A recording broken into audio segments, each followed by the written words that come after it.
Toute personne chargée de l'autorité publique vous le dira. D'un côté, il y a la réalité, la science, la logique. De l'autre, il y a la pression publique. Si les deux vont dans le même sens, tout va bien. Mais si la population est persuadée de quelque chose, même faux, il est très difficile de s'y opposer. Tout le monde voulait aller avec les enfants des écoles en faisant des photos et des films et des articles dans la presse pour montrer qu'on reposait la montagne Sainte-Victoire. En même temps, on ne pouvait pas empêcher ces initiatives citoyennes et pleines de bonne volonté, pleines de bons sentiments. Mais nous savions que la réussite était compromise.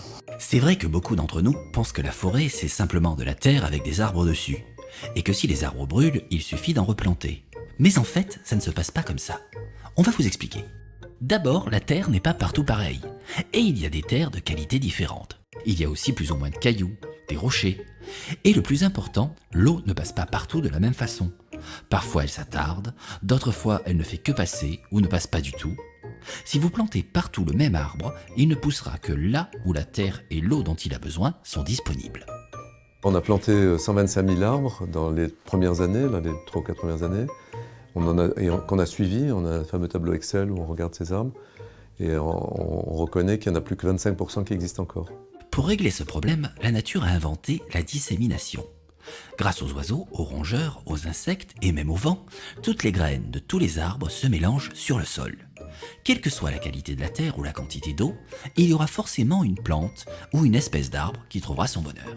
La nature de la Sainte-Victoire, elle est naturellement, en tant que nature méditerranéenne, adaptée au feu et tout à fait capable, en tout cas elle l'était jusqu'à présent, de se régénérer toute seule. Et plus fort encore, les plantes travaillent ensemble. Par exemple, les premiers à sortir sont souvent les pins, qui aiment le soleil et qui poussent très vite. Dès qu'ils sont assez grands, l'ombre qu'ils produisent réduit la température et crée des conditions plus favorables pour d'autres plantes, comme les chênes. Ils vont donc rester en dessous, tranquillement, en attendant quelques dizaines d'années. Un jour, le pin va mourir et laisser la place aux jeunes chênes qui deviendront de grands arbres. Autrement dit, la forêt est un système vivant qui n'a pas besoin d'intervention humaine. On était, je dirais pas au début de l'écologie, le mot n'existait pas en tout cas au plan politique, il existait uniquement au plan scientifique. Alors, après s'être bien amusé à jardiner, on a fait quelque chose que tout le monde devrait faire. On a pris le temps d'écouter les scientifiques, qui se sont fait un plaisir de bousculer nos idées préconçues. Petit florilège des idées les plus fausses sur la forêt. Premièrement, les incendies sont mauvais pour la forêt. Pas forcément. Alors, la forêt méditerranéenne est une forêt qui est très riche biologiquement, qui est dominée par un petit nombre d'espèces, par contre, donc quelques chênes et des pins. Et dans ce système, en fait, c'est l'incendie qui naturellement régénère la forêt et régule sa croissance sur le long terme. Idée reçue numéro 2. Depuis que l'humanité se développe, la forêt n'a fait que régresser.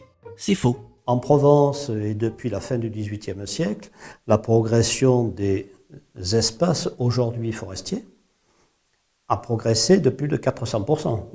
À une époque où on utilisait uniquement la traction animale, même un petit champ avec des formes un peu biscornues et loin pouvait être rentable. On avait des paysages beaucoup plus diversifiés, des mosaïques beaucoup plus importantes qu'aujourd'hui. Idée reçue numéro 3, il n'y a pas de place pour les hommes et les animaux. Partout où on s'installe, la biodiversité recule. Eh bien non, en fait, c'est même le contraire. L'activité humaine pendant des millénaires, ça a été de créer des espaces, notamment agricoles, qui ont créé une diversité des paysages. Et cette diversité des paysages a été très favorable à la faune et à la flore. Idée reçue numéro 4, débroussailler pour éviter les incendies, ça coûte cher. Ça aussi c'est faux. C'est oublier qu'avant l'invention de la tondeuse à gazon et de la tronçonneuse, on avait des chèvres et des chevriers. Moi j'accède à une ressource alimentaire pour mon troupeau, gratuite, et eux, ils accèdent à un débroussaillage gratuit. Conclusion, une forêt en bonne santé n'a pas peur d'être parsemée de terres agricoles, bonnes pour la biodiversité. Elle n'a pas peur de brûler si l'incendie ne passe pas trop souvent et ne s'étend pas trop. Et elle n'a pas peur de partager son espace sauvage avec des élevages de moutons et de chèvres qui participent naturellement et gratuitement au débroussaillage. Pendant ce temps, la forêt a repoussé toute seule. Et les animaux sont revenus. Alors la faune aujourd'hui, elle est dans un meilleur état que c'était il y a 30 ans et a fortiori il y a 40 ans, il y a 50 ans. Un retour naturel, spontané, de beaucoup d'espèces. Ce qui fait qu'à Sainte-Victoire aujourd'hui, on a une situation assez remarquable sur la grande faune. Ce film pourrait donc s'arrêter là, avec une belle fin pour une belle histoire.